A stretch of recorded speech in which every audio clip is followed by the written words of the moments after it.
Donc nous lançons tout de suite le symposium ce matin qui a comme sujet: existe-t-il une prise en charge spécifique de la commotion cérébrale au niveau du handball? Ce symposium est modéré par le docteur Girardier, qui est le médecin fédéral national, président de la commission médicale à la Fédération française de handball.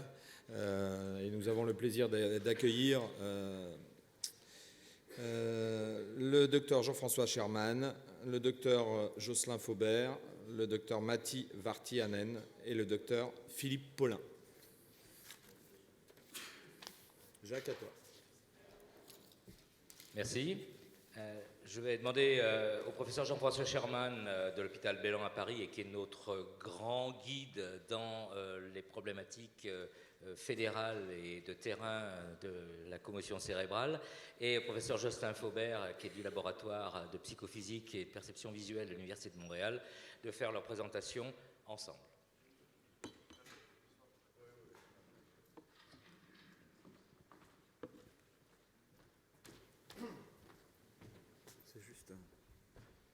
J'appuie sur le bouton vert quand je vais plus loin. Alors merci beaucoup de m'avoir invité parmi vous. C'est un honneur d'être à nouveau au Comité national du sport olympique français. Donc j'espère que, puisque cette fois-ci c'est pour les championnats du monde de handball, que cette fois-ci l'histoire se terminera bien, comme d'habitude, on a envie de dire.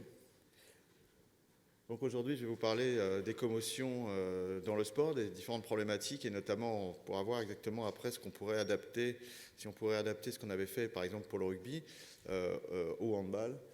Donc ça, c'est simplement pour vous montrer avec qui je travaille. Et actuellement, j'ai vu 445 à peu près commotionnés de haut niveau dans le sport, grâce à la participation de tous ces clubs et de toutes ces fédérations qui m'adressent leurs joueurs régulièrement. Donc là, comme vous le voyez, du fait de la prise de conscience, on va dire, un peu plus précoce pour le rugby ces derniers temps, c'est le rugby qui représente une grande majorité du recrutement de mes patients. Il y a aussi le football maintenant, puisque Fédération française de foot, Paris Saint-Germain et AS Monaco. Mais bon, il y a le judo. Et il faut savoir qu'à chaque fois, il y a toujours une prise de conscience un peu retardée. Je me rappelle qu'à l'époque, quand on avait mis en place la journée sur les commotions, j'avais pu rencontrer le médecin du judo, et il m'avait été rétorqué que dans le judo, le problème c'était essentiellement l'étranglement, mais qu'il n'y avait pas vraiment de commotion. Or, en réfléchissant et en regardant vraiment et en interrogeant tous les membres de l'équipe de France de judo, on s'est aperçu qu'il y avait quand même 30% de commotionnés dans les antécédents, ce qui n'est absolument pas négligeable. Et donc maintenant, on a mis en place un protocole avec le judo comparable à celui qu'on fait avec le rugby. C'est-à-dire que dès qu'il y a une commotion, eh bien, on les voit et ensuite on les autorise à reprendre le combat. Rapidement, tout le monde sait ce que c'est, mais bon, il faut quand même le dire. La commotion cérébrale, c'est un processus physiopathologique complexe qui affecte le cerveau à la suite d'un trauma, pas forcément crânien, mais donc un impact qui va se propager au cerveau avec un coup contre coup du cerveau qui va être projeté dans la boîte crânienne. Les symptômes qui sont consécutifs, en fait, représentent une perturbation fonctionnelle. Et ils sont plus en rapport avec une perturbation fonctionnelle qu'avec une perturbation anatomique. C'est pourquoi, en fait, on ne voit rien. Il faut bien savoir que tous les examens sont normaux et que ça pose beaucoup plus de problèmes que de solutions. Pour moi, je pense que l'une des bonnes images et bonnes métaphores de la commotion, c'est la métaphore de l'iceberg, parce qu'il y a encore énormément de choses qu'on ne connaît pas sur la commotion. Et en fait, il y a beaucoup d'idées préconçues. La commotion, c'est bien sûr un traumatisme crânien léger. C'est un traumatisme qui est loin d'être anodin et qui peut être suivi de conséquences très problématiques. Par exemple, quand on parle de commotion, on pense systématiquement au chaos. Et sur le plan médico-légal, en dehors du sport, il est très très compliqué de pouvoir dire qu'il y a une commotion quand on n'a pas la certitude qu'il y a une perte de connaissance. Or, dans le sport en tout cas, la perte de connaissance, elle est loin d'être évidente. Et on le voit très bien sur le rugby, en tout cas, dans mon expérience, les pertes de connaissance de plus de 20 secondes, c'est rarissime, quoi. Le temps qu'on arrive, le temps que le médecin du sport, le médecin du club arrive sur le terrain et qu'il aille à la rescousse du joueur, on ne sait pas s'il a vraiment perdu connaissance, s'il avait les yeux fermés parce qu'il a été choqué par l'impact. En tout cas, on voit très rarement des pertes de connaissance qui durent plus de 30 secondes. C'est une épidémie qui est cachée, méconnue, sous-estimée, souvent négligée. C'est le même problème pour tous les sports. Donc la définition clinique la commotion cérébrale, c'est avant tout une définition clinique. C'est-à-dire que c'est pas parce qu'on prend un impact très important, on le voit sur des plaquages, on peut même le voir au handball ou dans d'autres sports, on se dit là, il y a eu un impact important, et dans certains cas, cliniquement, il ne se passe pas grand-chose. Alors que parfois, il y a des petits impacts, et au contraire, on voit que le joueur peut tituber, on voit qu'il peut être sonné, et c'est purement clinique, c'est-à-dire qu'il peut y avoir un état confusionnel, il peut y avoir cette perte de connaissance, il peut y avoir des troubles de la mémoire, une atteinte de la mémoire surtout autobiographique et une atteinte de la mémoire rétrograde, mais en général, il y a un respect de la mémoire procédurale, c'est vraiment la mémoire des gestes. On peut continuer à boxer tout en étant commotionné, on peut continuer à jouer au rugby ou même au handball, c'est-à-dire qu'on se rappelle exactement les gestes qu'il faut faire pour pouvoir continuer son activité. En revanche, on ne se rappelle pas ce qu'on fait là, on ne se rappelle pas contre qui on joue, donc ça peut être le cas aussi. En plus des signes neurologiques, psychologiques, neuropsychologiques, on va avoir des signes fonctionnels. Alors le signe fonctionnel le plus classique, c'est le mal de tête et puis la fatigue. C'est les deux signes qui vont apparaître en premier, mais il est très important de savoir que ces signes peuvent apparaître de manière retardée. Tout le problème, dont on va reparler après, du protocole qui se passe sur le rugby, avec le protocole qu'on met en place tout de suite dans le vestiaire, car les signes comme le mal de tête, la fatigue ou les autres signes peuvent apparaître quelques minutes, voire quelques heures après, jusqu'à 24 heures après. Dans mon expérience, j'en ai suivi donc 450 actuellement, je m'aperçois que, et ce qui correspond tout à fait à ce qui est dit dans la littérature, les maux de tête, c'est vraiment le signe qui va apparaître de manière le plus fréquente dans ce qu'on appelle le syndrome post-commotionnel. Car qui dit commotion dit syndrome post-commotionnel. Parce qu'entre nous, si la commotion c'était juste une perte de connaissance, juste une altération des fonctions neurologiques transitoires, c'est comme ce qui est dit toujours dans les publications, on se dirait finalement c'est pas grand-chose. Le problème de la commotion, c'est le syndrome post-commotionnel. Parce qu'en fait, le handicap du commotionné, ça va être son syndrome post-commotionnel, qui dure quelques heures à quelques jours, voire quelques mois, voire parfois toute la vie. C'est ça le handicap. Évidemment, imaginez un boxeur ou un joueur de handball, pareil, qui à la suite d'une commotion a mal à la tête, il ne peut pas jouer correctement ou il ne peut pas pratiquer son sport alors qu'il a mal à la tête, surtout dès qu'il commence à faire des accélérations. Les complications à court terme, c'est une nouvelle commotion, évidemment, puisqu'il y a une certaine sensibilité du cerveau à recevoir une nouvelle commotion quand il est encore fragilisé. Un prolongement du syndrome post-commotionnel, en effet, on peut tout à fait légitimement penser que quand on a une commotion, si on en reprend une seconde assez rapidement, on peut avoir un syndrome post-commotionnel qui, au lieu de durer une journée ou 2 jours, va durer beaucoup plus longtemps. La susceptibilité commotionnelle, donc le fait de développer des commotions pour des impacts assez faibles, et puis surtout du fait des troubles de l'attention-concentration, du ralentissement idéomoteur, donc de la diminution des performances, l'altération de la performance, c'est évident, et c'est ce qui est à mon avis le plus important sur lequel il faut assister, parce que c'est grâce à ça qu'on peut faire comprendre aux joueurs et aux entraîneurs qu'il est impératif qu'ils sortent. Encore qu'on est tous d'accord, c'est toujours la même chose, pour tous les sports c'est pareil, parce que là on peut discuter avec les entraîneurs, avec les joueurs, qui sont tout à fait d'accord avec ce discours-là, sauf que le jour où il y a la commotion, plus personne ne se rappelle de ce qu'il a dit. Enfin, c'est autre chose. Et puis surtout, c'est l'autre blessure, parce que vous êtes toujours en retard sur les impacts, vous êtes en retard pour éviter les coups, et donc c'est là que vous allez vous faire une fracture ou un ligament croisé. Et ça, on s'aperçoit que les joueurs, ça, il y a vraiment des études scientifiques là-dessus, qui ont poursuivi leur activité et qui étaient commotionnés, ou qui reprennent trop tôt, sont ceux qui vont faire le plus de blessures dans l'année. Ça, il y a véritablement des données scientifiques là-dessus. La complication catastrophique à court terme, qui heureusement est rarissime, et ça on ne sait pas pourquoi, probablement il y a une susceptibilité génétique, c'est le syndrome du second impact, puisque chez les moins de 20 ans, je dis bien chez les moins de 20 ans, jusqu'à 21 ans on en a vu, inférieur ou égal à 21 ans, en fait lors d'une seconde commotion à moins de 10 jours, plutôt J8, eh bien il y a un œdème cérébral qui se fait, et pas forcément lors d'une seconde commotion spectaculaire, parfois c'est pas grand-chose. Et avec cet œdème cérébral, il peut y avoir aussi une hémorragie cérébrale et il y a un risque de mort dans 50% des cas. Alors, heureusement, quand on voit qu'en France, si on réfléchit un peu, c'est 200 000 commotions par an dans le sport, on imagine bien qu'il y a beaucoup d'enfants qui reprennent l'activité traumatique rapidement et heureusement qu'il n'y en a pas tant qui décèdent, mais chaque année, il y a quand même quelques cas catastrophiques. Donc c'est très important que pour les enfants, je dirais que pour les moins de 20 ans, ça fait beaucoup les enfants pour moins de 20 ans, c'est quoi qu'il arrive, 3 semaines entre deux échéances, ou au moins je dirais 15 jours. Là je suis en train de réfléchir à ça pour le football par exemple, parce que parfois quand on dit... Parce que le problème, on en reparlera après, il faut toujours trouver des échéances qui puissent être respectées. Si on dit des échéances trop longues, on aura toujours une négligence et une sous-déclaration. Donc il faut arriver à trouver des compromis. Évidemment, la bonne solution, c'est de trouver le moins de risques pour le cerveau, mais aussi, on sait ce que c'est qu'un athlète de haut niveau, on sait ce que c'est que quelqu'un qui veut vraiment jouer absolument, donc il faut trouver la moins mauvaise solution. Je dirais que, quoi qu'il arrive, 15 jours avant un nouveau trauma, c'est le minimum. Maintenant, les complications à long terme, c'est tout le problème des commotions. Et actuellement, il y a vraiment un consensus dans la communauté scientifique pour dire qu'en effet, il y a quelque chose de l'ordre de l'encéphalopathie chronique post-traumatique, ce qu'on appelait avant la démence pugilistique, c'est-à-dire une pathologie neurologique qui peut affecter le cerveau à la suite de la répétition de traumas crâniens légers.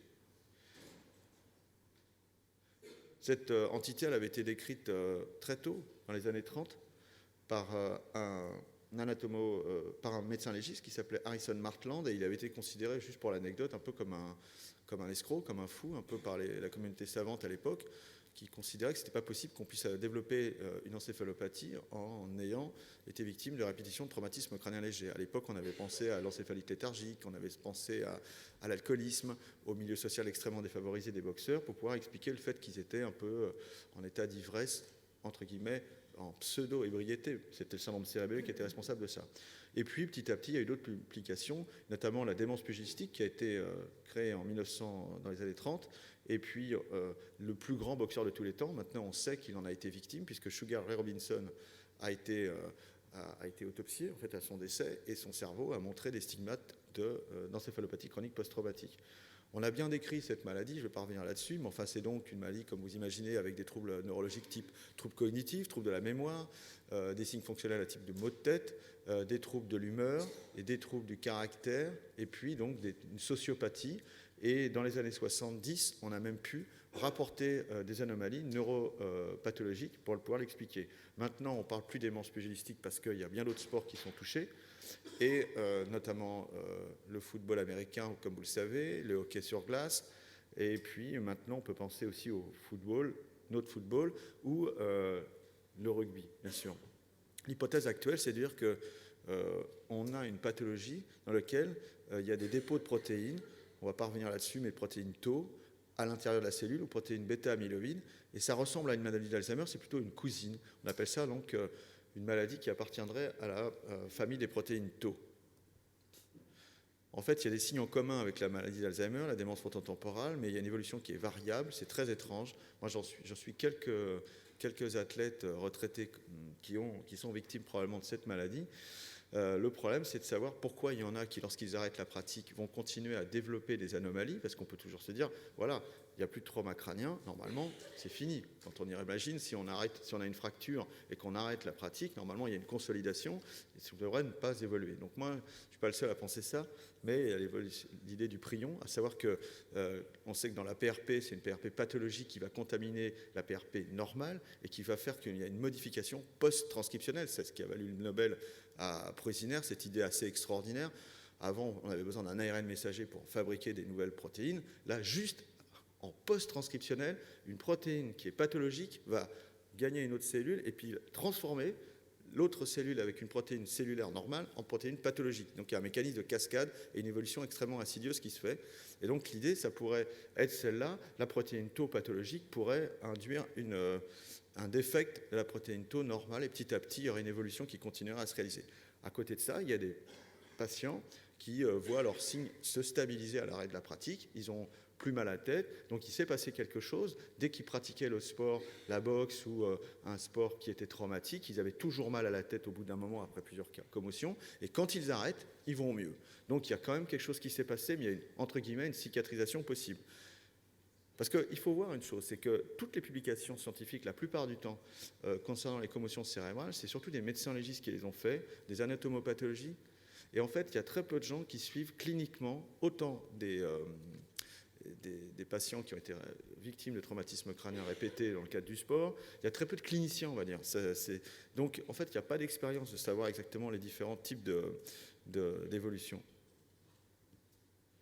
Donc évidemment, pourquoi on est là aujourd'hui? C'est pour dire qu'il est clair, on est tous d'accord, en tant que médecin, évidemment, que quelqu'un qui a une commotion doit sortir de l'aire du jeu. Encore que c'est évident pour nous, par exemple, pas forcément pour tous les sports, puisque, comme le sait Philippe Levent, qui est là au comité olympique, pour la boxe, par exemple, c'est clair que ça fait partie du sport de pouvoir commotionner son adversaire, puisqu'on a même le droit de laisser l'adversaire sur le ring jusqu'après deux commotions, puisqu'on compte le boxeur avant de le laisser sortir 2 fois, s'il a pu récupérer.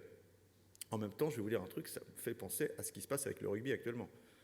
On sort du terrain, manifestement, quand on voit les images, il y a vraiment quelque chose qui s'est passé, il est titubant. Comme il répond très bien aux différentes questions, et qu'on lui fait des tests d'équilibre, il répond bien. On lui demande si tout va bien. Demander à un athlète de haut niveau de lui dire à un match, quel qu'il soit, de dire qu'il ne va pas bien, qu'il a mal à la tête, est-ce que tu te sens bien au coup? La première chose qu'il a envie, c'est de retourner sur le terrain. Donc on est dans quelque chose qui n'est pas très loin du protocole de la boxe, je trouve, actuellement. Ça, c'est ce qu'on a fait. C'est un petit clin d'œil à Philippe et à Alain Calmat, qui m'avaient demandé de diriger sur le plan médical, en fait, avec d'autres collègues, une journée spéciale pour sensibiliser le sport amateur aux commotions cérébrales. Et j'avais eu cette idée de faire une affiche, et grâce à la collaboration de tous les médecins des sports de combat, on a travaillé pendant 2-3 mois pour réaliser cette affiche qui est maintenant disponible sur le site du CIO. Du CNSEF, c'est très dur à dire, le CNSEF. Bon, en tout cas, il y a le sport amateur, il y a le sport professionnel. Le sport professionnel, évidemment, ça appartient à la société du spectacle. On se rend compte actuellement avec les championnats du monde de handball que le handball commence à avoir une autre dimension. Et en tout cas, la médiatisation de certains sports fait qu'il y a un mimétisme du sport amateur sur le sport de haut niveau. Encore une fois, si vous regardez le protocole qu'il y a sur le rugby, maintenant, il y a des gamins dans les clubs amateurs qui voient des athlètes du top 14 revenir sur le terrain 10 minutes après, donc ils se disent pourquoi pas moi finalement. J'en ai pour 5 minutes. Après, ça va être.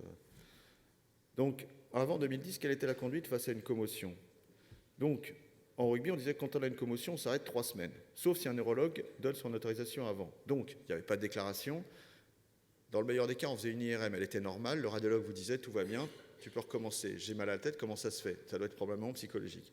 Mais enfin, bon, bref, on se disait j'ai mal à la tête lundi, comme le match c'est vendredi ou samedi, ça devrait aller. Donc, devant la sous-déclaration des commotions dans le rugby, on a mis en place avec le médecin du Stade français Alexis Savigny en 2009 un protocole, puis ensuite qui a été mis avec le Racing 92 avec l'autre médecin, pour mieux évaluer l'importance du phénomène et proposer une prise en charge adaptée. Ce protocole a été considéré comme efficace sur la récidive commotionnelle, à 3 mois, et donc il a été étendu à toute la Ligue nationale de rugby. En clair, c'est quoi? À 48 heures, un neurologue voit le commotionné, il évalue la commotion, le pronostic, les signes qui persistent, afin de savoir exactement quand il va pouvoir reprendre. Déjà, on dit aux joueurs, on dit au médecin du club, qui va justement parler avec l'entraîneur, à savoir combien va être l'indisponibilité. À peu près, on prévoit. Ensuite, on fait une reprise par palier sous le contrôle du médecin du club de l'activité physique, une fois que les signes ont disparu, et l'idéal, c'est d'avoir fait des tests pré-saison neuropsychologiques pour pouvoir mesurer si ces tests sont à peu près comparables à ceux qu'on avait fait en pré-saison lors de la reprise. Donc là, on a suivi 66 rugbymen professionnels de 2011 à 2016, dans lesquels on a fait ces tests d'équilibre, la SAC, petite échelle de mémoire, avec les trail making tests A et B, et le digitest, qui sont 3 tests qui mesurent le fonctionnement cérébral et le fonctionnement frontal. On a donc fait ces étapes avec on avait 66 patients, enfin 66 joueurs, 25 ans de moyenne d'âge, syndrome post-commotionnel environ 6 jours et 17 jours pour le retour au jeu. Donc tous les tests passaient à gauche avant, à droite après. Donc le digitest avant-après, bon, quand on l'autorise à reprendre, il est plutôt mieux, enfin en tout cas c'est pareil à peu près. Ça c'est le score d'équilibre qu'on fait à tous les joueurs. Pareil, le score d'équilibre est correct.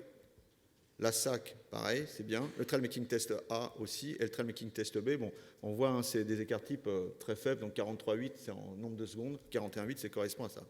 Donc le test du return to play non inférieur au test pré-saison. Certains sont même significativement supérieurs, en tout cas sur les 97 commotions recensées pendant l'étude, 3 récidives à moins de 3 semaines. Donc finalement, on a quand même eu 3 récidives malgré notre protocole, donc ça montre bien que c'est pas parfait quand même. On a l'impression que c'est bien, mais c'est pas parfait.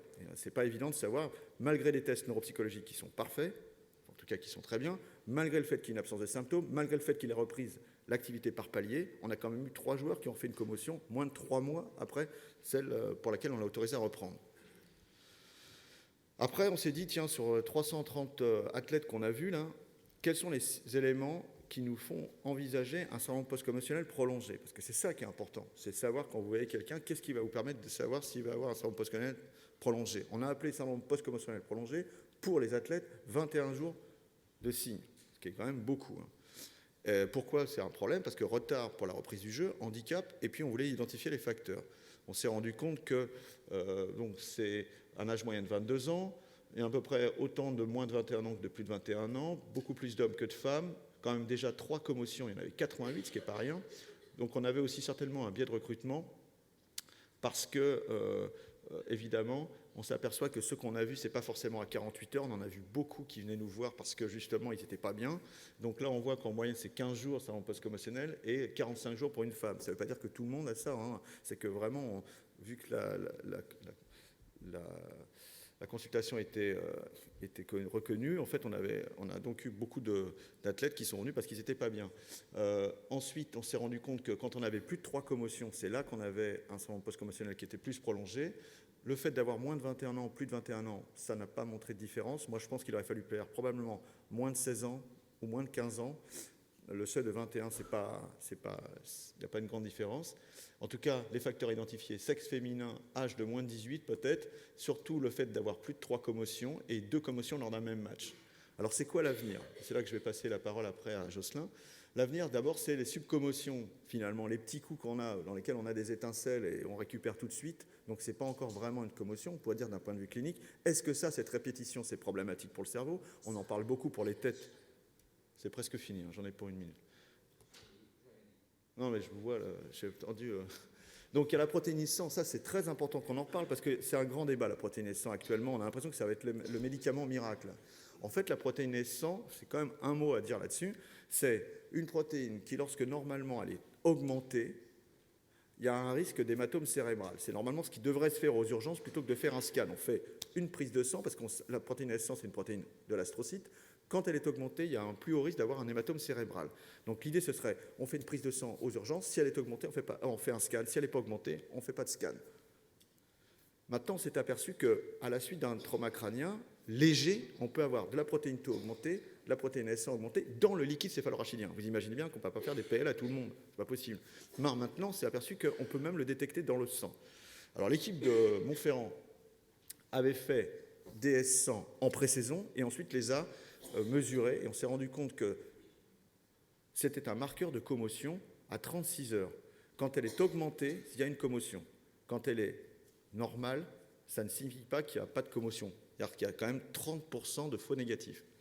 Et le problème, c'est que ça ne permet pas de suivre l'évolution de la commotion. C'est juste un élément objectif. C'est très important parce qu'actuellement, avec cette idée de S100, plein de gens qui se disent maintenant, on n'a plus qu'à faire la S100, on n'a même pas besoin de savoir de voir un clinicien. Moi, j'ai commencé à travailler avec Monaco, on en avait parlé de la S100, tout d'un coup, ils ont décidé de faire la S100 à tout le monde.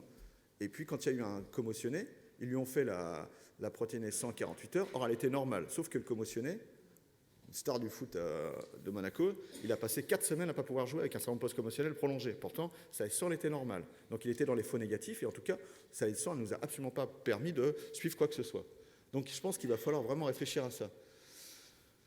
Maintenant, moi, ce que je pense dont on va parler, je vais laisser la parole tout de suite à Jocelyn, c'est le neurotracker. Le neurotracker, c'est vraiment une découverte intéressante pour moi, j'aimerais que Jocelyn en parle. C'est donc, ça mesure le ralentissement, le dysfonctionnement du lobe frontal, la difficulté d'adaptation grâce à la mémoire spatiale, dynamique. Et voilà, Jocelyn, tu peux venir 2 secondes. Voilà. Parler du neurotracker. Le professeur Jocelyn Faubert a un peu plus de 2 secondes pour parler du neurotracker. Voilà. Je pourrais, tu parles. 2 secondes. Alors oui, donc en fait, le rôle de neurotracker, vous avez bien vu que que de traiter les commotions cérébrales, c'est pas évident. Et surtout que c'est vraiment pas évident de déterminer, d'avoir un bon repère pour le retour au jeu, le retour en action pour les joueurs. Hein, parce que nous, c'est certainement une problématique sur laquelle on est très concentré. Alors, juste un rappel sur ce qu'est le neurotracker, en fait. Ça, c'est censé rouler, mais ça ne roule pas, tu vois, Jean-François. Mais ça, c'est un exemple de montrer que le neurotracker est vraiment associé aux capacités de générer des scènes dynamiques, les capacités de traiter de l'information complexe, avec beaucoup d'objets qui se déplacent de façon simultanée. Ça, les gens qui ont vu ma présentation hier le savent, c'est simplement un rappel pour ceux qui ne sont pas là. Quels sont les principes en arrière du neurotracker? C'est qu'on fait la poursuite d'objets multiples. Donc déjà là, on a ce qu'on appelle une attention multifocale. On est obligé de porter attention à plusieurs éléments de façon simultanée, ce qui est très analogue à ce qu'on fait sur le terrain quand on fait durant le jeu. On intègre dans un champ visuel qui est quand même assez important. Donc, ce n'est pas de l'information seulement fovéale, comme sur la majorité des tests neuropsychologiques ou neurologiques. C'est vraiment une intégration de l'information. C'est dépendant de ce qu'on appelle des seuils de vitesse. Alors, c'est la variable dépendante qui est mesurée, donc c'est la rapidité avec laquelle le cerveau peut traiter l'information. Et évidemment, il y a d'autres composantes comme la stéréoscopie. Alors, juste un petit rappel, brièvement, il y a plusieurs étapes. La première étape, c'est la présentation. Vous avez un certain nombre de sphères qui sont présentées dans un volume, un cube 3D. Il y a des sous-items, un ensemble de ces cibles-là qui sont identifiées comme étant les cibles, en fait. Et après, il y a du mouvement. Ça dure un certain nombre de temps, puis après, vous devez faire le rappel de ces cibles-là que vous avez suivies pendant l'animation. Et si vous avez une bonne réponse, la vitesse accélère pour l'essai suivant. Si vous faites une erreur, ça décélère. Donc, ça s'adapte vraiment à la capacité de l'individu au moment même où on fait l'évaluation.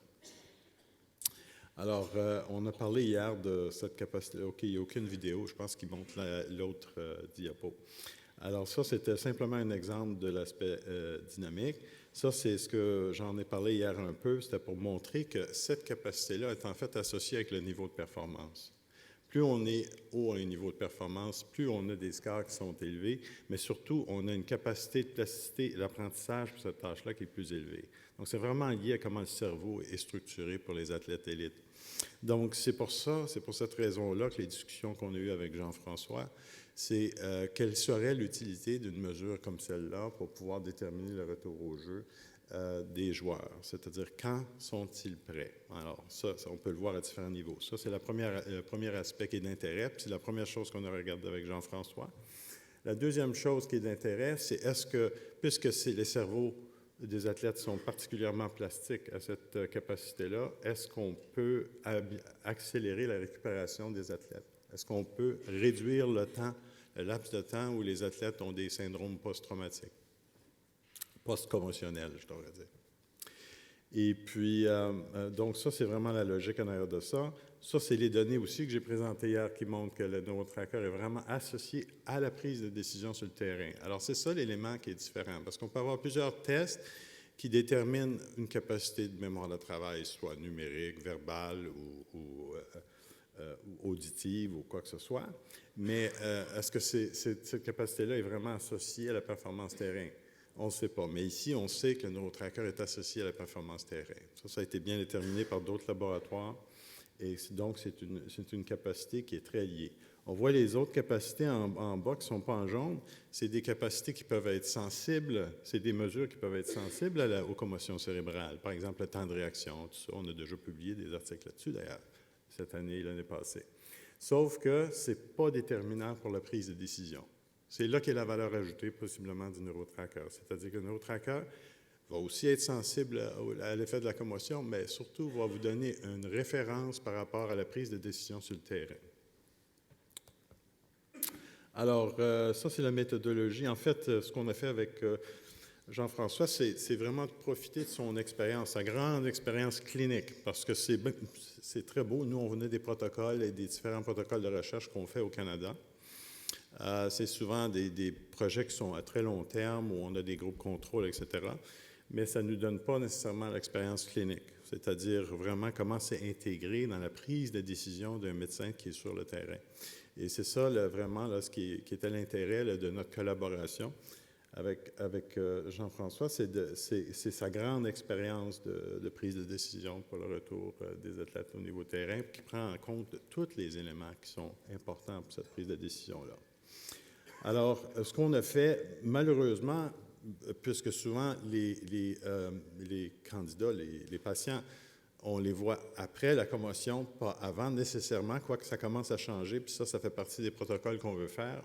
On n'avait pas nécessairement de baseline, c'est-à-dire de prise de mesure avant la commotion. Quel est l'état de la mesure du joueur avant d'avoir eu une commotion? C'est ce qu'on fait avec certains clubs, par exemple avec Manchester United et d'autres clubs, c'est que tous les joueurs sont mis à niveau pré-saison avec le neurotracker. Puis les dernières valeurs du neurotracker sont les valeurs de référence pour le retour au jeu qui sont utilisées parmi toutes les autres prises d'information, toutes les autres mesures qui sont pertinentes, soit au niveau clinique, au niveau de l'exercice, au niveau de leur capacité d'exécution, etc. Donc, ça, on va le faire dans la suite, mais ici, on voulait voir 48 heures et ensuite, après la décision qui est prise, la décision que Dr. Sherman prend. Cet individu-là, à mon avis, est prêt au retour au jeu comme il fait habituellement avec toute l'expérience qu'il a. Quel est le score qu'on a au niveau du neurotracker? Est-ce qu'il est différent? Est-ce qu'il est indicateur de cette décision-là, cette décision de prise de décision clinique-là? Alors, c'est un peu où on en est. Tu veux-tu maintenant, toi, revenir, Jean-François, pour expliquer les tests que tu utilises? C'est très bref. On est presque au bout du... Je dirais pas du rouleau, mais... Non. Donc là, tout le monde la connaît, hein, la SAC, hein, c'est juste quelques... À moins que je n'ai pas la peine d'en reparler, mais c'est ce qu'on fait systématiquement sur le terrain et dans le top 14, mais je pense que c'est quelque chose qui va être fait pour d'autres sports, hein, pour le hockey, pour le football américain, et qui pourra le faire très bien pour le hand. C'est donc quelques petits tests qui visent la mémoire de travail, la mémoire de fixation, et puis ensuite on demande de faire un empan de chiffres à l'envers, et c'est scoré sur 30. Ce que je veux dire par là, c'est qu'il y a des joueurs qui peuvent tout à fait avoir 30 sur 30 et qui sont commotionnés. C'est ça qui est assez extraordinaire. Donc les patients, on va aller... Donc on a à peu près suivi les caractéristiques de 53 athlètes. Alors attendez que je vois là. Voilà. Donc là, on s'est rendu compte qu'il y avait, entre la baseline, que vous voyez complètement à gauche, là, c'est l'étoile. Ouais. Voilà. Là, c'est quand on a une baseline, parce que l'avantage qu'on a avec les joueurs de rugby, c'est que quand même, on a une obligation de faire une SAC, des tests d'équilibre, trail making test A et B, et puis pour tous les pros, obligatoirement. Mais par contre, je n'ai pas pu faire le neurotracker à tous, bien entendu, pratiquement aucun n'en avait. Donc, en tout cas, pour tous les tests qu'on a faits, on s'aperçoit quand même qu'entre la baseline et le retour, ils sont plutôt bien. Mais là, regardez, même à 48 heures, la SAC, elle est même mieux. Donc, ça ne me sert à rien, la SAC, finalement. Comme la baisse, un petit peu moins bien, mais bon, pratiquement pas, il n'y a pas de grande différence. Donc, je veux dire, si je dois m'en tenir à savoir si ça va après une commotion sur ces deux tests-là, aucun intérêt, puisqu'ils vont bien. Voilà. Vas-y, on reprend. Alors là, voici pour le moment les résultats qu'on a du neurotracker, mais je vais quand même les données qu'on a fait. Oh, qu'est-ce que j'ai fait là? Ça, c'était le retour? OK. Oui, c'est ça. Alors, le laser, c'est ça. OK.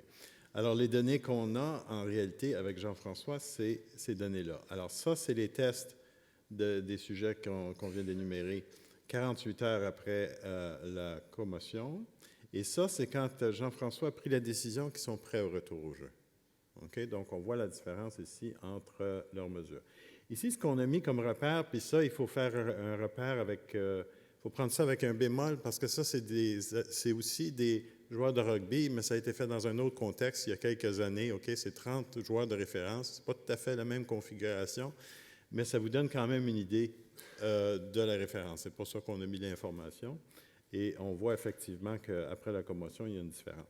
Mais ce qui est intéressant ici, quand on fait l'évaluation 48 heures après la commotion et quand la prise de décision, Jean-François prend sa décision, retour au jeu, on fait en fait 3 mesures de 5 minutes. Hein. Le core qu'on appelle dans le neurotracker, ça prend 5 minutes.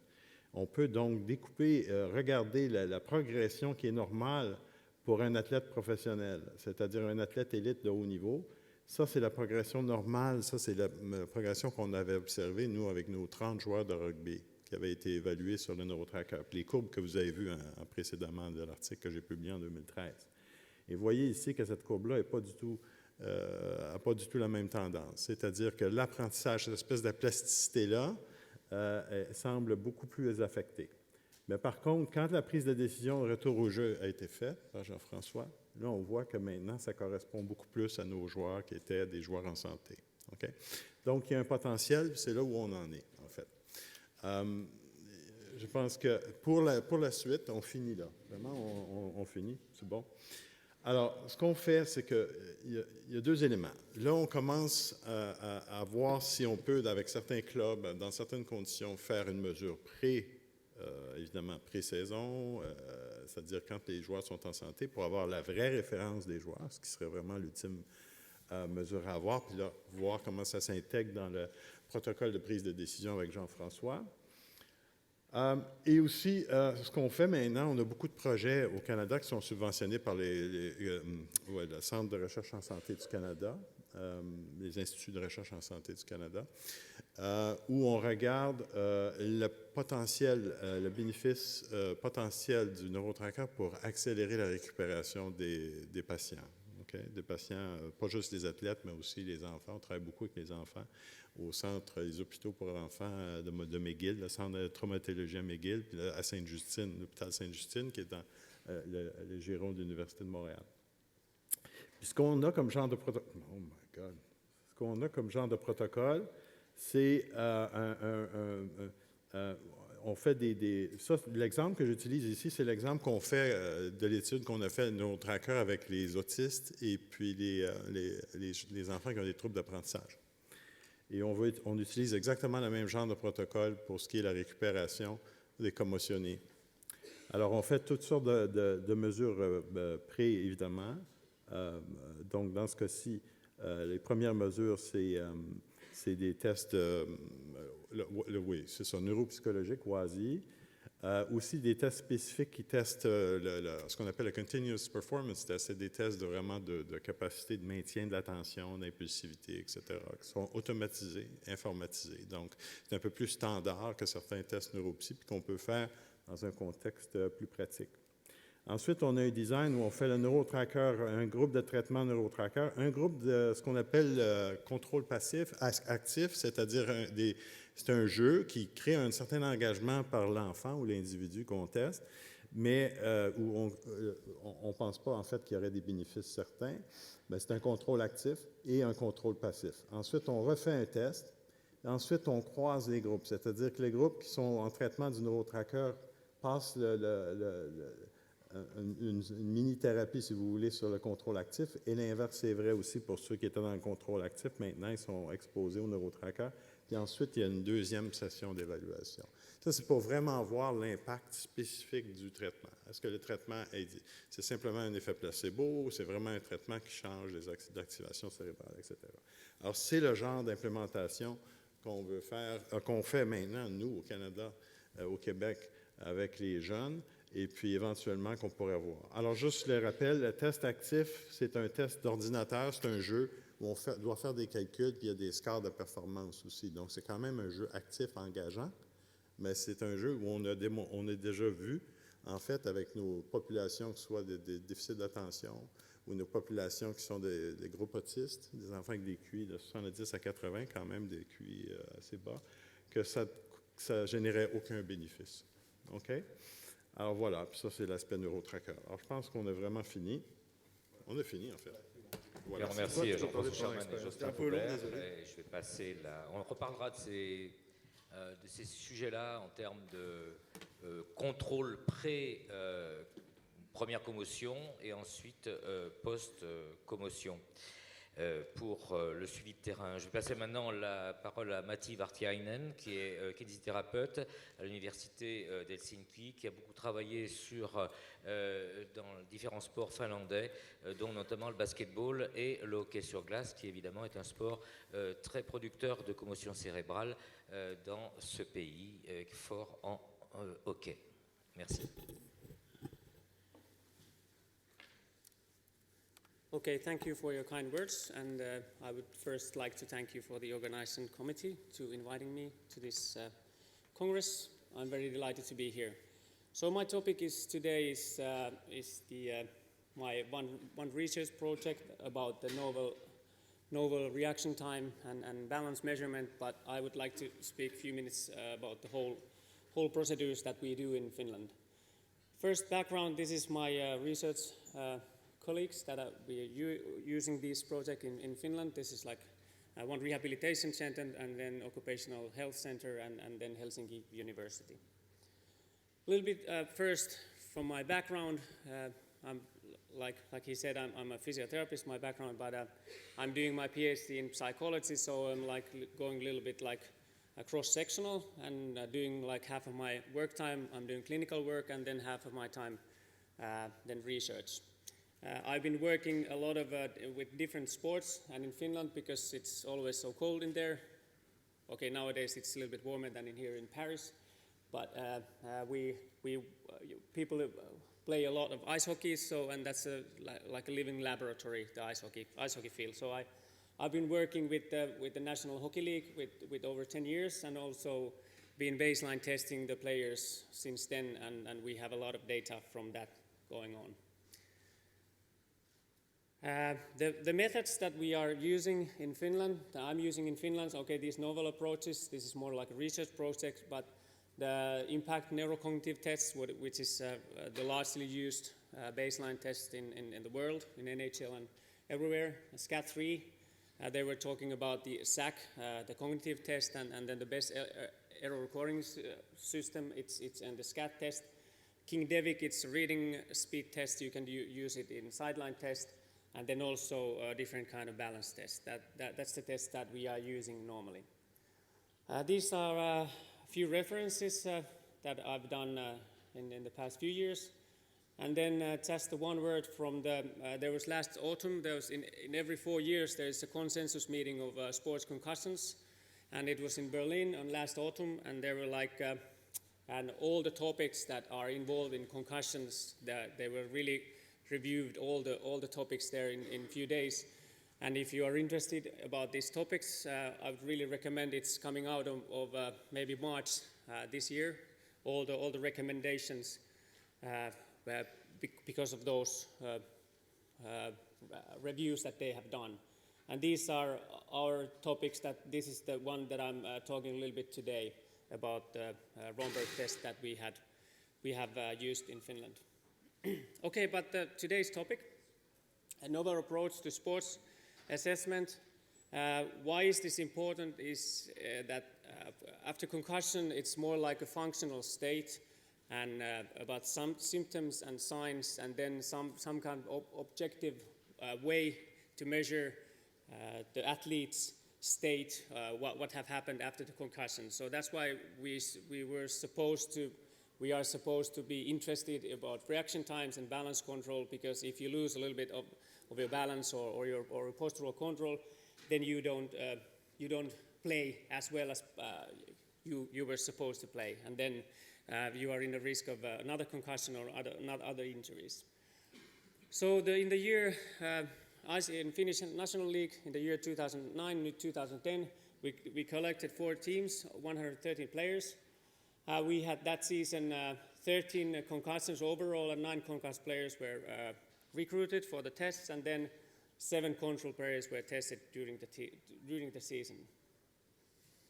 We used a measurement like motor cognitive test battery. Like I said, it's like more like a research method, and then also balanced it with the computerized platform. The reaction time test goes like there's a screen, and in every limb there is an arrow. So we can see, for example, from this picture that, for example, this first test, which is the simple reaction time test, every time when the arrow appears on the right upper corner, you press the right hand. That's just a simple reaction time test. Then the choice reaction time test is that the arrow will appear in any corner. And then the choice inhibition test is that when the arrow is pointing to a nut on the corner, you are not supposed to press the button. And then the last test is that you just only press the button where the arrow appears. So 4 different kind of conditions, but always the motor, like the pressing system, is always the same. And then the double limb condition is like a simple test that you always press like two limbs at the same times, like bilateral, unilateral, or cross-lateral things. And then the second test is that they are coming like in a random order. You push like a bilateral or cross-lateral or any kind of that. Balance measurements is like a Romberg test, feet together, eyes open, eyes closed, and hard floor, and then soft floor. That's measured with the balance board, sway area, sway speed, and sway length. The results were that after the concussions, we were tested like in 36 hours. The more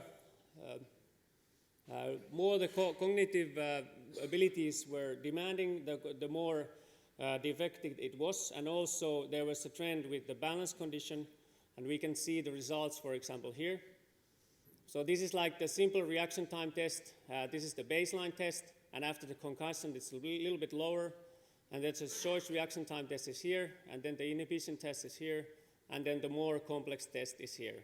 So we can see after the concussion that in all the tests it's a little bit more slower, but the more demanding test it's much more slower. And if we, for example, take a look at here, after the concussion it's more like 100 milliseconds slower.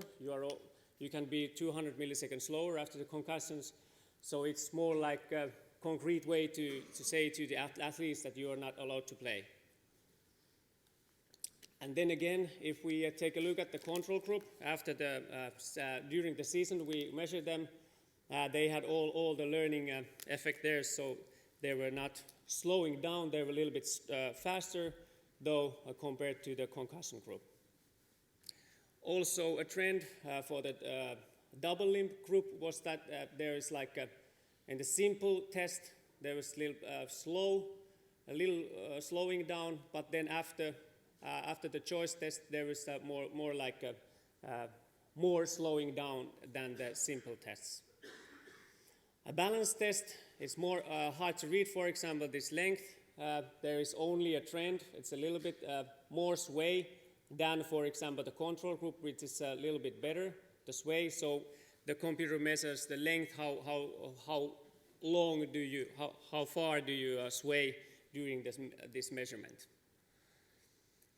So overall, if we think about the concussion in its uniform, we know nowadays that there are some defects of the reaction time. We know that there are some defects for the balance, but it's hard to observe these, for example, just to take a look at the athletes when he says maybe that I feel a little bit slowed down, and then you just take a look at him and say, yes, you look like you are slowed down. So we have to have some measures that, how do we measure that?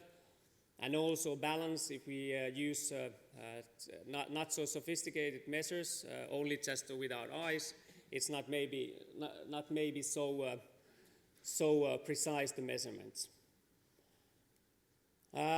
Few words about Romberg quotient.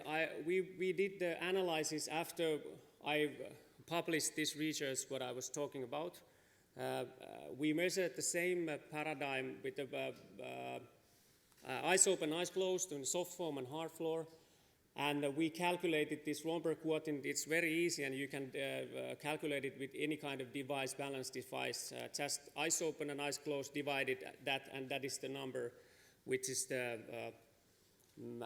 like the outcome of the balance. So here we can see like eyes open, hard floor, eyes closed, hard floor, soft floor, eyes open, and then soft floor, eyes closed. We can see that there is the biggest gap between here, like in the normal situation. But in our study, which we published, there were no difference between the controls and the concussion group if we just compare these to the controls and concussions, or just these. But when we calculated the difference between the Romberg quotients, so the difference between eyes open and eyes closed, there was this difference in these soft foam or these sensitive measures. So for example, this is the sway length. It's like the control group and the concussions. You can see that there is a big difference in the same population that were not statistically different between the previous test, like I showed here.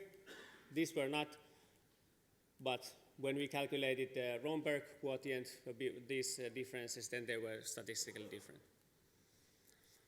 So what are we doing at the moment? We are, like I said before, we are having a big data in Helsinki University, like adolescents, population of 2,500, 14 to 20 years of kids. We are using SCAT3 impact tests and then the King-Devic tests and some other neuropsychological screening tests, which is some you can use on the sidelines also.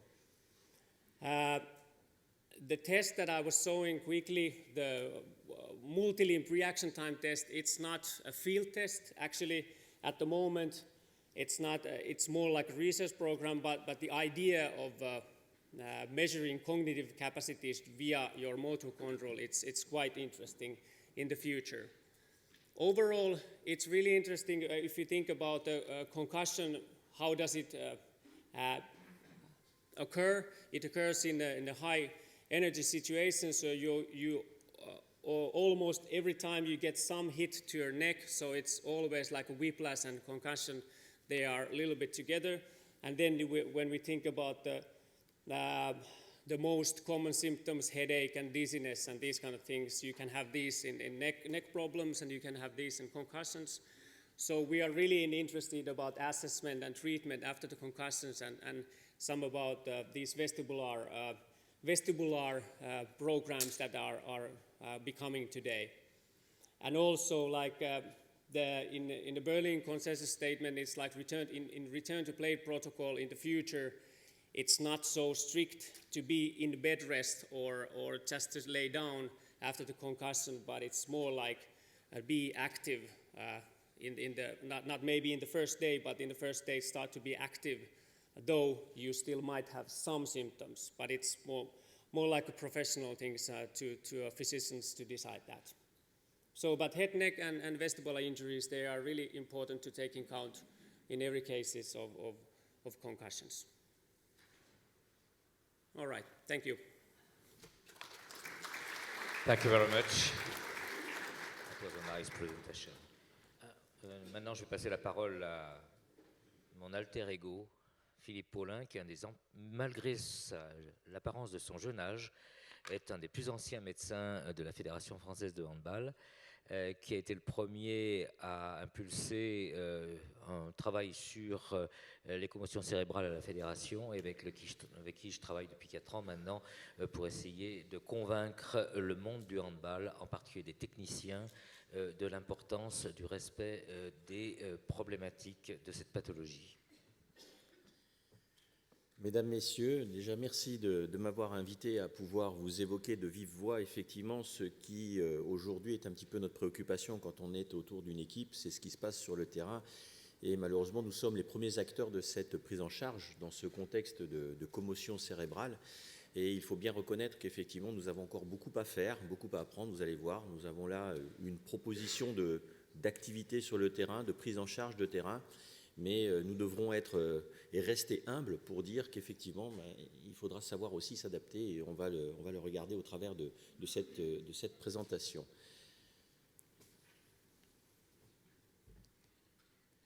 Alors effectivement, sur ce petit plan où on verra un petit peu à partir du moment où, à quoi cela correspond et si effectivement il y a cette problématique de gravité, ce qui nous intéresse, c'est de connaître un peu ce que l'on peut faire, ce que l'on doit faire ou ce que l'on ne doit pas faire sur le terrain, tout simplement.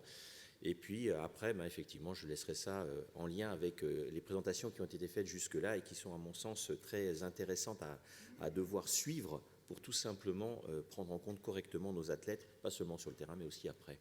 Alors effectivement, petit clin d'œil à nos 2 collègues internationaux du jour, où peut-être par le passé, effectivement, ce sport qui est très pratiqué dans leur pays a peut-être souffert au départ d'une difficulté de reconnaissance et de sous-évaluation. Et bien aujourd'hui, au niveau du handball, on découvre un petit peu cette problématique-là, notamment parce que le handball a beaucoup évolué. Je crois que pour ceux qui ont été là hier, vous l'avez vu au travers des éléments qui ont été présentés. Et donc, effectivement, on ne peut plus aujourd'hui nier cette problématique-là, et donc elle devient aujourd'hui nécessaire à prendre en compte, en tout cas sur le terrain, pour les équipes de France. Alors effectivement, cette gravité, je ne reviendrai pas sur ce qui a été évoqué, hein, la problématique, c'est qu'on est sur une véritable atteinte cérébrale. Pour moi qui suis un médecin, par ailleurs urgentiste de formation, c'est l'analogie avec ce que je retrouve sur mes traumatisés lors des accidents de la voie publique, tout simplement. Parce qu'effectivement, la force qui est exercée lors du choc correspond exactement à ce qui se passe lorsqu'il y a un accident de la voie publique entre deux véhicules ou entre un piéton, un véhicule, peu importe. Et donc il y a de fortes synergies et de fortes forces qui sont exercées. Et donc ça entraîne automatiquement, forcément, une détérioration de fonctionnement cérébral à tous les niveaux, sur tous les éléments qui constituent notre partie au niveau de l'extrémité céphalique. Et c'est clair qu'à partir de là, cela diminue la performance du joueur, cela peut augmenter son risque de nouvelles blessures. Il y a ce fameux phénomène de syndrome de second impact, j'y reviens pas, et les sévérités sont souvent jugées a posteriori. Jean-François a fait un travail en 2014 là-dessus, effectivement, il vous l'a dit tout à l'heure. Je crois qu'aujourd'hui, effectivement, on a plusieurs éléments où malheureusement, pour le moment, c'est un petit peu le côté délicat de ce que l'on a à faire sur le bord du terrain. Beaucoup de choses ne peuvent être appréciées que dans le futur. Néanmoins, nous devons faire ce qu'il faut sur le bord du terrain pour éviter le problème majeur, et que l'on va voir pourquoi on peut j'allais dire, prendre en compte et devoir le réaliser sur le bord du terrain. Alors plusieurs fédérations internationales se sont penchées sur la question, et le handball, au travers de ce qui se passe à l'heure actuelle et l'évolution du handball, s'est aussi penché au travers notamment de l'IHF, qui a actuellement un travail en cours, et je crois que ma collègue consoeur qui est par là pourra certainement mieux en parler que moi dans les coursives si vous le souhaitez, parce qu'effectivement il y a une prise de conscience par rapport à cette problématique-là, et la Fédération française donc a souhaité, avec les différents responsables des championnats, mettre en place un outil qui puisse au moins servir d'un outil de support, d'une espèce de réflexe qui permette à tous les praticiens au bord du terrain de les guider, qu'ils soient d'ailleurs kinés, qu'ils soient médecins. Ça permet en tout cas à tout le monde. Et donc l'idée de notre pratique est d'essayer de délivrer une petite fiche, une forme de fiche mémo, qui puisse orienter les gens. Alors il y a une double lecture dans cette fiche. On va la voir un tout petit peu en détail. C'est un petit peu le sens de ce propos. C'est qu'effectivement elle appartient à une lecture qui peut être une lecture colorimétrique, qui rappelle, une nouvelle fois par rapport à mes origines professionnelles, ce que l'on fait en cas de médecine de catastrophe, où on doit trier les gens. Et malheureusement, quand il y a un problème, on doit agir vite et bien. On n'a pas forcément le temps de se poser la question, de réfléchir, de sortir ses bouquins. Et donc, il nous faut agir vite. Et donc, il y a des choses qu'il faut identifier comme des gravités. Et donc, je reprends aujourd'hui ce qui se fait sur les normes de triage, par exemple, en médecine de catastrophe, avec des couleurs qui vont du vert, jaune, rouge au noir.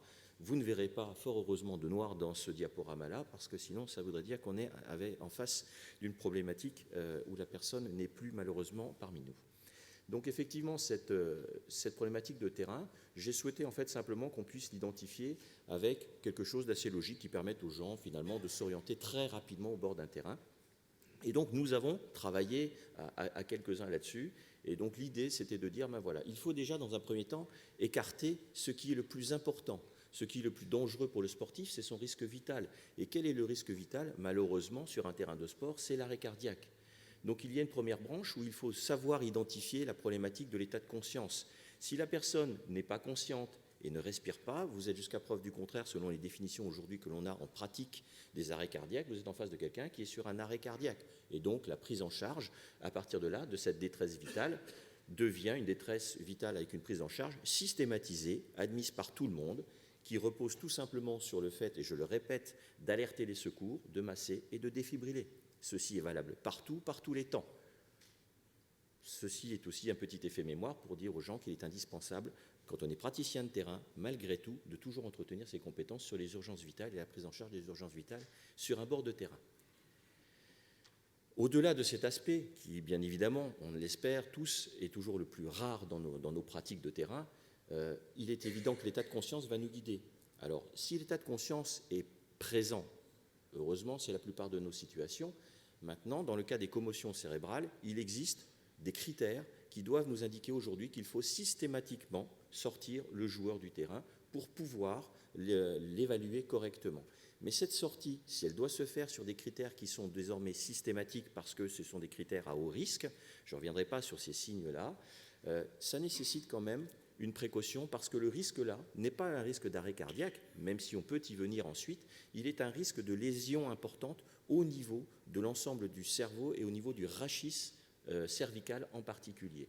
Et donc, au-delà de ces signes de gravité que l'on peut avoir, vous avez les photos qui sont peut-être assez parlantes pour vous sur ces images-là, ce qui amène à des sorties immédiates et définitives du terrain, eh bien, comme ce qui a pu se passer en première ligue anglaise où l'un de nos gardiens d'équipe nationale française a malheureusement été victime, et là je vous ai mis que les photos qui permettent de vous donner le petit déroulé de son histoire. Ces signes-là doivent nous amener, une fois qu'on a éliminé la problématique du risque vital d'arrêt cardiaque, à devoir identifier un autre risque, qui est le risque, à mon sens, majeur aujourd'hui que l'on doit prendre en compte sur un bord de terrain de sport et qui est, à mon sens, encore sous-évalué par rapport à cet élément-là, c'est la problématique de ce traumatisme qui se situe en fait au-dessus des clavicules et en particulier lorsqu'on a une commotion cérébrale, la problématique devient que tout blessé à ce niveau-là est un traumatisé crânien et donc ce traumatisé crânien est un blessé du rachis jusqu'à preuve du contraire. Et donc ceci nécessite automatiquement une prise en charge adaptée. Alors pas nécessairement comme la photo que vous voyez là où le joueur coéquipier s'est précipité pour retourner son collègue sur le terrain, ce qui ne doit pas se faire, mais c'est une prise en charge sécurisée et qui admet un relevage adapté avec des outils adaptés.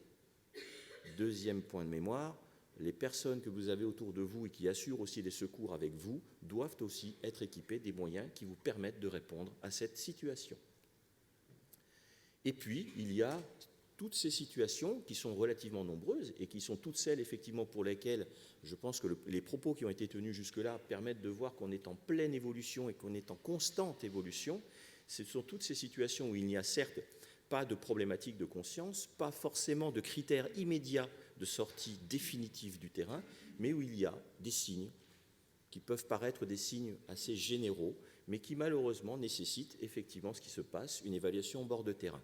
Nous avons donc souhaité effectivement retravailler avec des outils connus. Nous n'avons pas souhaité reprendre ou inventer des choses. Nous sommes aujourd'hui à pouvoir utiliser des outils qui ont été développés. Jean-François pourrait mieux l'évoquer que moi parce qu'il l'a lui clairement développé avec les rugbyman et nous sommes clairement inspirés de ce qui se fait en essayant d'avoir un petit outil assez pragmatique qui permette en quelques minutes au bord du terrain d'accompagner les premiers éléments relevés au bord du terrain au moment du relevage.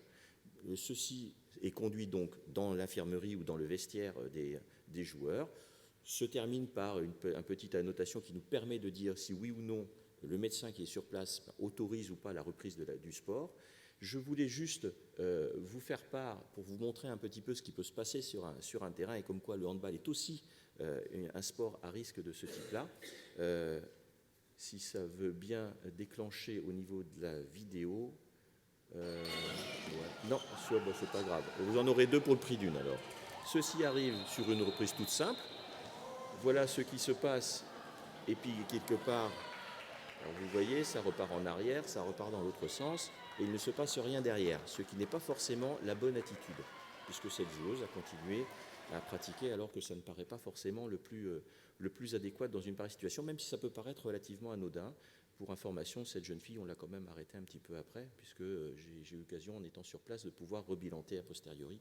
On a quand même nécessité un petit peu de prise en charge. Et l'autre vidéo, si elle se lance, est à mon sens beaucoup plus parlante. Et si vous avez l'ambiance sonore, vous allez pouvoir écouter. Voilà. Alors, je vais laisser dérouler, je commente en même temps, simplement pour accompagner cette image, pour vous montrer le temps, la réalité du temps sur un bord de terrain, dans le cadre de la prise en charge, mais aussi ce qu'il est important de faire pour bien prendre en charge ces sportifs, même si celui-ci, comme vous pouvez le constater, n'a pas de problématique d'état d'inconscience, et donc on n'est pas sur une urgence au sens urgentiste du terme avérée spontanément. Néanmoins, vous avez vu, le traumatisme est relativement présent, nécessite donc la prise en compte par le staff de l'équipe concernée, qui est donc auprès du joueur, qui est en train de vérifier les premiers éléments. Et si effectivement je laisse dérouler, c'est pour que vous puissiez voir ce que là se représente dans le timing de prise en charge. Il faut savoir j'allais dire, prendre son temps, malheureusement. Même si on est dans une situation d'urgence, un de mes vieux professeurs disait, il y a pourtant urgentiste de formation, il n'y a pas d'urgence, il n'y a que des gens pressés.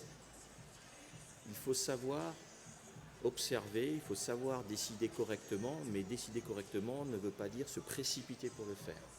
Et donc une fois la situation analysée, il est demandé à avoir le médecin de plateau qui va, lui, effectivement apprécier un autre état de situation, c'est-à-dire la nécessité ou non d'évacuer ce joueur, ce qui ensuite effectivement amène à solliciter les gens en charge de cette évacuation, gens en charge de l'évacuation qui vont effectivement mettre en place les outils pour pouvoir prendre en charge ce sportif.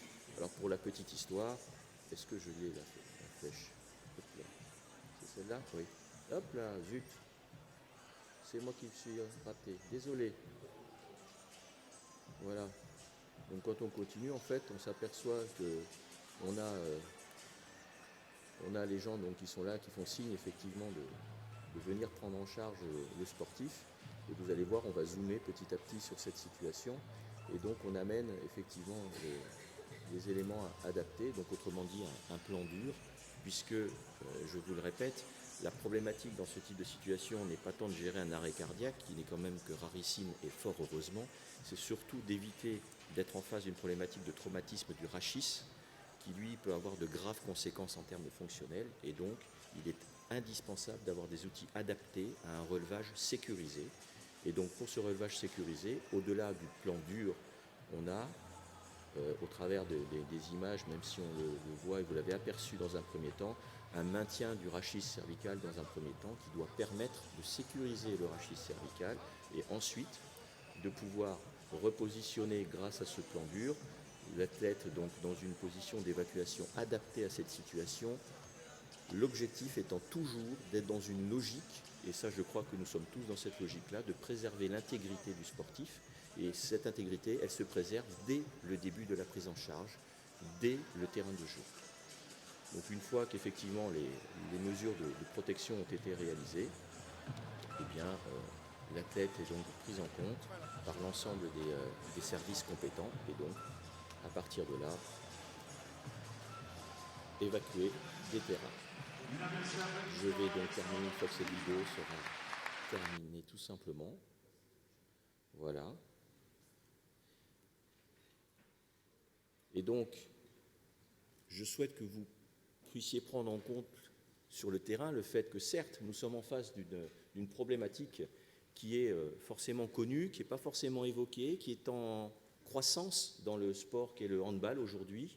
Même si les choses évoluent favorablement la plupart du temps, il existe des situations qui nécessitent vraiment une prise en charge sur le terrain et pour laquelle nous avons souhaité proposer donc un outil qui permet de faire une espèce de fiche mémoire sur le bord du terrain pour les gens et qui permet, dans un premier temps, d'éviter le risque vital et de l'écarter, cette problématique de l'arrêt cardiaque qu'il faut savoir prendre en charge, mais aussi et surtout d'éviter d'entraîner des lésions qui seraient irrattrapables derrière, notamment donc qui doivent permettre une prise en charge sécurisée lorsqu'il y a une évacuation nécessaire du terrain.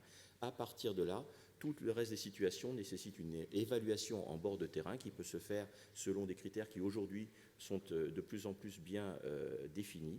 L'objectif unique dans cet outil, notamment sur le terrain et dès le terrain, c'est de préserver encore et toujours l'intégrité du joueur. Ça passe aussi par de la communication, ce qu'avait fait Jean-François Sherman avec plusieurs collègues, effectivement, pour communiquer auprès de l'ensemble et du plus grand nombre, mais aussi ce qu'ont fait les médias, puisque notamment un film interprété récemment par Will Smith sur l'un des médecins qui avait mis en avant ceci aux États-Unis est sorti. Et donc ça permet aussi de véhiculer, de travailler, de communiquer sur le sujet qu'il ne faut plus laisser désormais dans un recoin.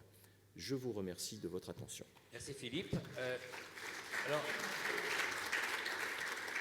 contrairement aux habitudes où on fait question-réponse avec la salle, je vous propose de ne pas du tout faire comme ça parce que je suis très dirigiste et fasciste.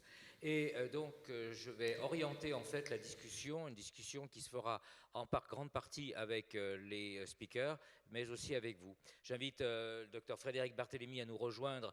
Elle est médecin de la Ligue nationale de handball, la première division féminine, et elle est membre de la commission médicale de l'IHF. Alors, je voulais mettre, nous avons un quart d'heure. ce que je vous demande, c'est d'être extrêmement amicaux avec les laboratoires qui nous ont beaucoup aidés et d'aller les visiter de manière relativement intensive après ce quart d'heure de discussion. Je voulais mettre la discussion sur le niveau avant, pendant, après.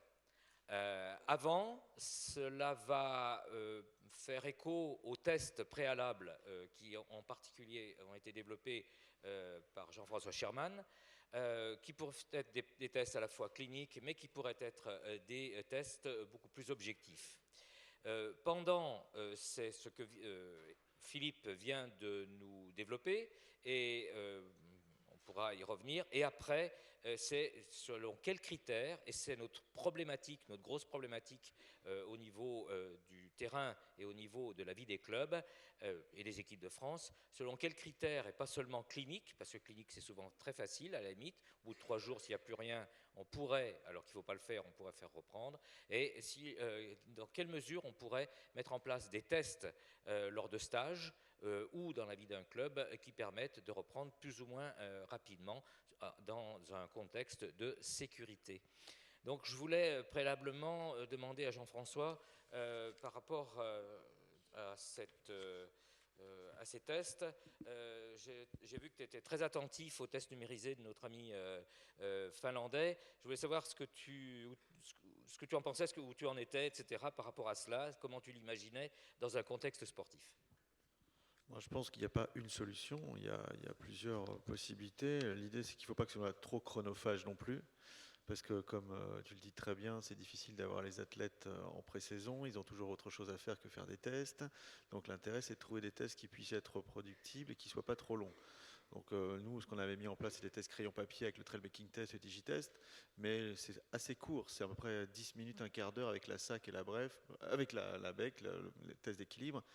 Mais finalement, le problème, c'est qu'il y a aussi un effet test. C'est-à-dire que quand ils l'ont fait en pré-saison, si on leur fait 3 mois après, normalement, ils vont être certainement meilleurs. C'est pour ça que moi, avec le NeuroTracker, ce que j'aimais bien, c'est que c'est beaucoup plus long.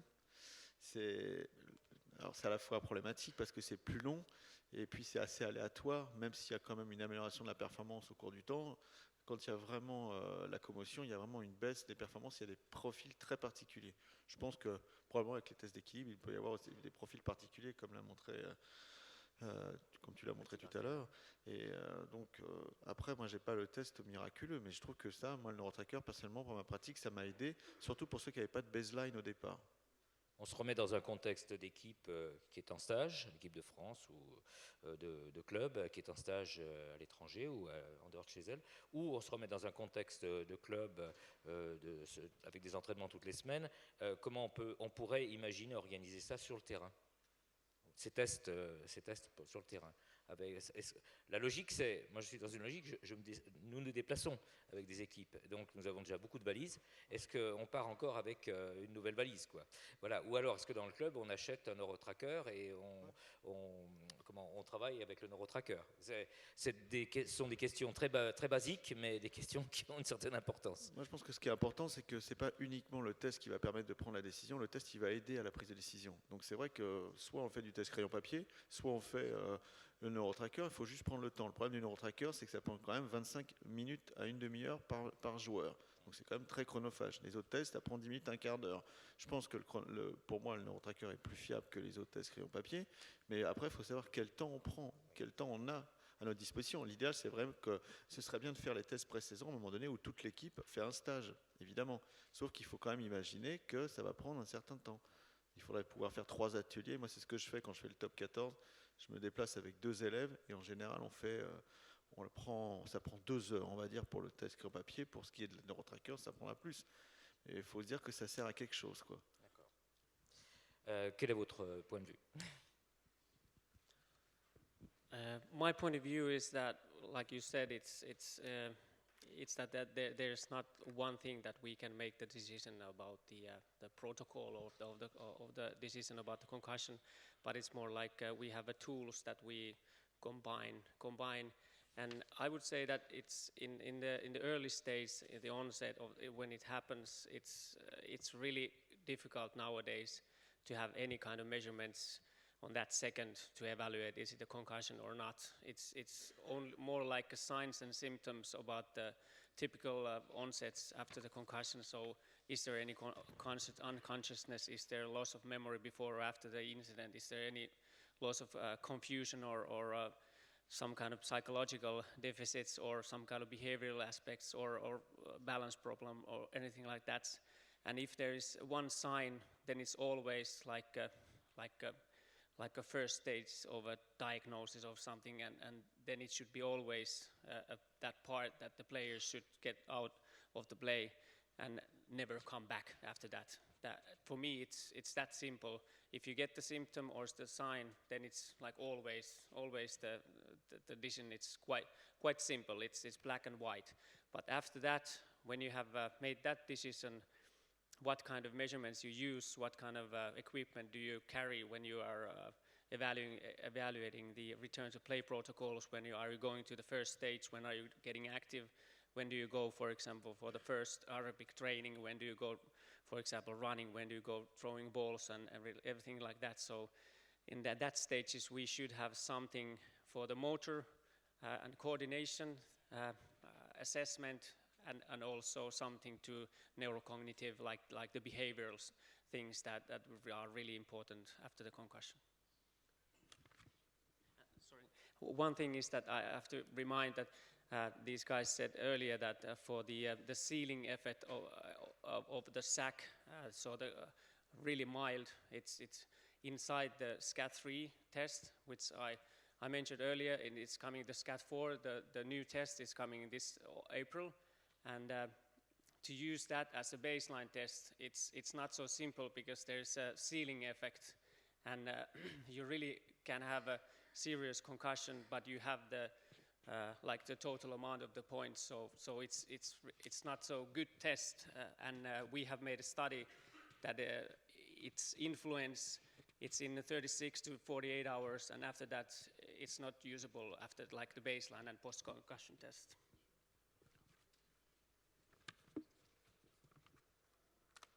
Bien, avant de passer à quelques questions et sollicitations de Frédéric Barthélémy, j'aimerais savoir quelles sont vos considérations par rapport à ce que nous venons de dire, Jocelyn et Philippe.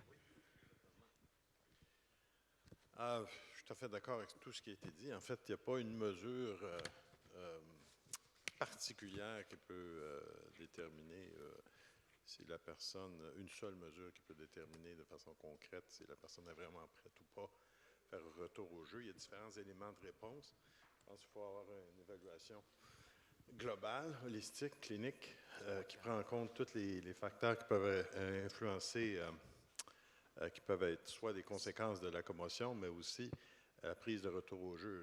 Là où on voit, nous, l'avantage avec le neurotracker, c'est simplement que les données montrent clairement que c'est associé à la prise de décision sur le terrain. Alors, ça ne veut pas dire qu'ils sont guéris, nécessairement. Hein?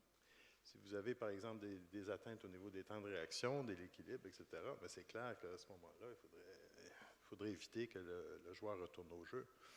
Mais si tous ces signes-là sont normaux et que, c'est-à-dire la mesure qui détermine la prise de décision sur le terrain n'est pas efficace, bien là aussi, il faudrait peut-être hésiter d'avoir un retour au jeu. Donc, c'est un ensemble d'éléments, ça ne sera jamais simple. Pour ce qui est de l'aspect mesure pré-saison, l'aspect pratique au niveau des médecins, c'est que le neurotracker, dans sa formulation initiale, c'était plutôt un système statique, c'est-à-dire que ça prenait une installation. On pouvait faire ça pré-saison, c'est l'idéal. Quand on travaille avec les clubs, c'est idéal parce qu'on fait toutes les mises à niveau des joueurs, on a leurs propres préférences, etc. Mais la problématique terrain reste une problématique, va toujours l'être. Et puis maintenant, il y a un système pour les coachs, en fait, tout ce qui est au niveau de l'entraînement, il y a un système qui est sur cloud maintenant. Donc l'idée, c'est que n'importe quel ordinateur, si vous avez accès à un Internet, vous avez accès à une version du neurotracker. Sauf que cette version-là, il faut l'apparier avec la mesure sur le système original. Donc ça reste toujours à faire. C'est-à-dire quand vous avez votre mesure originale, vous avez un score sur celle qui est portable, la version portable, mais après ça, vous avez un système où vous pouvez monitorer à distance, soit pour la récupération, l'exercice ou la mesure. Donc, c'est faisable, et tout ça maintenant est disponible, mais c'est tout récent. Je voulais maintenant demander, avec Frédéric, nous avons eu un cas très intéressant et je voulais la lancer là-dessus. Grâce à cette expérience, un gardien de but en LNH prend une balle dans la tête et il y a discussion entre post-à-l'able, il y a discussion entre l'arbitre qui dit oui mais il a bougé, donc ça veut dire que c'est lui qui a pris c'est lui qui a fait grossièrement, qui est allé chercher la balle avec la tête, ou il n'a pas bougé. Alors là, en l'occurrence, il avait bougé. Donc les arbitres disent, s'il a bougé, c'est de sa faute, donc tant pis pour lui. Enfin, ils ont tendance à dire, s'il n'a pas bougé, c'est de la faute du tireur, donc pas tant pis pour lui.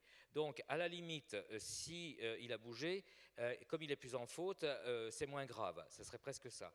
Donc, je voudrais que Frédéric, alors évidemment, ce que je signifie, c'est qu'il y a une différence entre les aspects disciplinaires, fondamentaux entre les aspects disciplinaires et les aspects médicaux, parce que qu'il ait bougé ou pas, il a pris une balle dans la tête, et de toute façon, il a un impact et il a des ondes de choc intracrâniennes. Alors, je voulais que Frédéric, s'il te plaît, tu rappelles la réglementation de la LFH et que tu nous dises ton point de vue sur cette problématique entre discipline, règlement et médecine. Alors, LNH, déjà. J'ai dit LFH ? Oui. Oui, je suis en handball féminin. Ouais. Moi, je suis handball masculin. Non, la question sur ce tir, c'était, en fait, il n'a pas pu avoir mal parce que c'est lui qui a fait une tête. Donc, il a tenté un arrêt par la tête, donc il a fait le mouvement d'aller vers le ballon, donc c'était moins grave. Bon, la tête est partie en arrière quand même. Donc, c'était la grosse discussion. Quoi qu'il en soit, en LNH, nous avons réussi à faire adopter dans le règlement médical que tout ballon dans le visage d'un gardien de but doit nécessiter un avis médical. Donc, arrêt de jeu et intervention du staff médical, soit le staff médical du joueur, soit le médecin de rencontre. D'où le premier problème. Le premier souci, c'est si c'est le médecin de rencontre qui est le médecin de l'équipe adverse décide d'arrêter le joueur, c'est un peu compliqué pour l'entraîneur. Donc pour l'instant, notre première étape, parce que nous on est très très loin du rugby, c'est déjà d'obtenir à ce qu'il y ait un arrêt de jeu quand il y a un impact facial au niveau des gardiens. Ensuite, le trauma d'un joueur, comme on a pu voir sur le joueur de Chambéry, c'est encore plus compliqué, parce que là, c'est encore plus difficile pour un arbitre d'accepter d'arrêter le jeu. Donc le premier combat, on va dire, du médecin de terrain actuellement, c'est d'obtenir la possibilité d'intervenir sur le terrain. Après, la deuxième étape, qui est compliquée aussi, c'est tant que c'est son joueur de son équipe, ça va à peu près. Quand c'est l'adversaire, c'est plus compliqué. Il y a eu plusieurs situations conflictuelles entre le médecin qui décidait d'arrêter le joueur, du moins de sortir le joueur, et l'entraîneur. Parce que la question que nous pose l'entraîneur, c'est « Ah, si on l'arrête dans 5 minutes, c'est pas bien grave ». Effectivement, si on ose imaginer sur les matchs qui vont se dérouler sur le mondial, là, des matchs serrés, il reste 5 minutes de jeu, un gardien ou un joueur important se prend un ballon dans la figure ou un trauma, le médecin rentre, il le sort, l'entraîneur, je ne suis pas sûre qu'il soit d'accord. Donc là, c'est notre difficulté. Je pense que la difficulté que nous aussi on rencontre au hand en France, c'est l'absence de réseau de neurologues qui s'y connaissent, excusez-moi, en commotion cérébrale. Oh, tu veux le voir, tu veux que je le voie, il n'a pas fait de perte de connaissance, c'est pas la peine. C'est pas la peine. Voilà. Un petit peu de Doliprane et il peut retourner sur le terrain. Donc, par contre, une fois que le diagnostic a été posé et accepté par le staff et par le joueur, personnellement, je n'ai jamais eu de problème de retour, de protocole de retour au jeu. Parce que souvent, le joueur se rend compte qu'il est diminué et il accepte, et les entraîneurs généralement acceptent. Pour nous, je pense actuellement, je pense qu'on pourrait demander aux confrères qui sont sur le terrain, c'est vraiment le moment où on rentre, c'est déjà rentré sur le terrain, et le moment où on dit il faut que le joueur sorte. Voilà. Philippe, tu as fait de la formation, on a bientôt notre temps écoulé, mais on va terminer par toi. Et puis si vous voulez bien, vous pourrez discuter devant les laboratoires et au café avec nos interlocuteurs. Philippe, tu as fait de la pédagogie au niveau des arbitres de première division cette année. Est-ce que tu peux nous dire 2 mots sur la manière dont c'est accepté et les problématiques que ça leur pose ? Bien déjà, effectivement, les arbitres ont eu la délicatesse de nous convier, ce qui est une première mesure de prise en compte d'une situation qui n'était pas forcément quelque chose de très habituel. Et donc, en ce sens, c'est déjà une première étape. La deuxième étape, c'est qu'effectivement, on a pu convenir qu'effectivement, il y avait aujourd'hui des situations qui étaient sans équivoque. Et donc les arbitres sont sensibilisés à cette notion de sans équivoque, mais ça regroupe des situations qui sont des situations entre guillemets assez nettes. Sorti de là, la majorité de nos situations restent des situations, j'allais dire, entre deux. On est dans la zone grise. Et cette fameuse zone grise, aujourd'hui, ben, effectivement, elle est assez laissée à l'appréciation, elle est subjective. Et donc, effectivement, on a encore un travail pour continuer, effectivement, c'est ce qu'a évoqué Frédéric, c'est ce que mes collègues aussi ont développé au travers aujourd'hui, de l'évolution, des incertitudes qu'on a, de ce que l'on voudrait bien avoir comme élément très clair, objectif.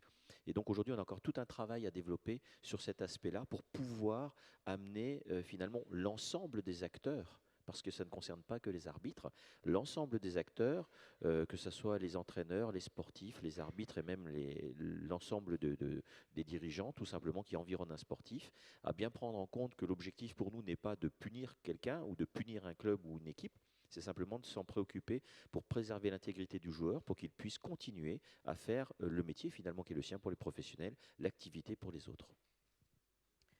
Oui, Frédéric. J'aurais une question à poser à M. Sherman par rapport au casque. Voilà. Parce qu'on a eu un cas l'année dernière, je crois, en LNH, où un joueur a été victime d'une perte de connaissance et qui, 3 jours après, était réapparu sur un terrain avec les casques souples style rugbyman. C'est ce qui est assez classique finalement, c'est au lieu de faire ce qu'il faut pour laisser le cerveau se réparer, on met un casque en se disant ben voilà, j'ai une échéance importante la semaine prochaine, je vais mettre un casque, comme ça va me protéger. En fait, il n'y a aucune publication scientifique qui montre que le casque a un intérêt, et au contraire c'est contre-productif parce que quand on met un casque on y va encore plus fort. Il y a des choses qu'on sait actuellement, juste pour terminer, je pense que c'est important qu'on ait 3-4 éléments qui restent dans votre tête à la suite des différentes conférences. Moi je pense qu'il n'y a aucun élément scientifique actuellement qui permet de décider si oui ou non il y a une commotion tout de suite sur le terrain. Ça, donc le protocole du rugby, il faut quand même reconnaître qu'il n'est pas bon. Donc quand on suspecte une commotion, il faudra que le joueur puisse sortir. Deuxièmement, je pense que maintenant, j'ai la conviction, c'est très bien ce protocole à 48 heures de voir quelqu'un qui connaisse bien la commotion et qui soit indépendant du joueur, parce que ça permet de diminuer la pression et sur le joueur et sur le médecin du club. On peut dire s'il y a eu une commotion à ce moment-là. Je pense que 48 heures, c'est très bien. Et s'il y a le moindre symptôme, on ne pourra pas laisser le joueur reprendre le week-end suivant. Ça, c'est vraiment les certitudes qu'on a actuellement. Je pense que le symptôme, c'est ce qu'il y a de plus important à 48 heures. Et ça, on sait que s'il y a la reprise par palier à ce moment-là, tout ce qui sera anaérobie, tout ce qui sera musculation sera suivi de céphalée, de nausées. Le joueur ne pourra pas reprendre. C'est important de prendre la décision pour lui. Ça, ce sont les certitudes actuelles. Pour le reste, il y a plein de choses qu'on ne sait encore pas pour l'instant de manière définitive. Merci à vous 4.